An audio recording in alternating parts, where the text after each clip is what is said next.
Hello, welcome back to another video. Today, I'm going to be going over the top 5 competitive gaming keyboards. If you guys do enjoy these leaderboards type of content, make sure you guys like and subscribe. I want to do a video over the top 5 best mice. So if you guys want that, like the video and comment down below. Now, coming in at number 5, we have the HyperX Alloy FPS Pro.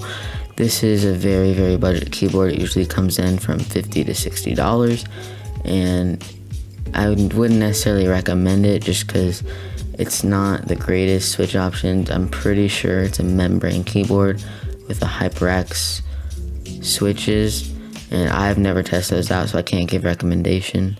So yeah, let's get on to number 2. Coming in at number 2, we have the Razer Black Widow Lite, which usually comes into about $70.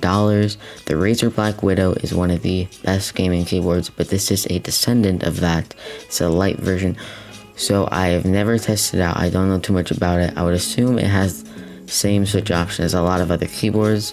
For example, the Cherry MX, I do not know if it has the option for optimal switches, and I'm 99% sure it is not hot swappable, so keep that in mind if you're thinking about buying this keyboard. Now, coming in at number 3, we have the Razer Huntsman Mini. This one is a very popular keyboard among all pros. I think a lot of the pros have been using red switches on this keyboard, and it does come with Cherry MX options. It's not hot swappable, so keep that in mind. So you can't really try any other switches.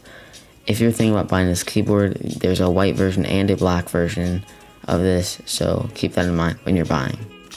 Coming in at number 2 on our list is the An Pro 2. This used to be the keyboard all the pros used, but they started to move away from it because of the options for switches. It usually comes with Cherry MX Reds, which are a linear switch, which means it doesn't take much to click them down. You don't have a bump, but at the same time, they aren't the quickest. And a lot of pros have been moving to blue switches and silver switches. So keep that in mind if you want this keyboard. It does come in a black version or a white version. So if you want this keyboard, I'll have it linked down below. Coming in at number 1, which is no surprise, is the GK61. Again, this keyboard comes in around $50 to $70 depending on where you buy it, but the best option for this is you can get optimal yellow switches, which are arguably the best switches for gaming. I've never used these, so I don't know too much about them. I think they're a linear switch, which again means you don't have to click them very hard, and these ones are pretty quick. So if you want this keyboard, I would keep that in mind.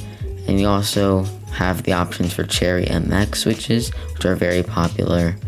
So keep that in mind when you're buying. Last but not least, we have some honorable mentions.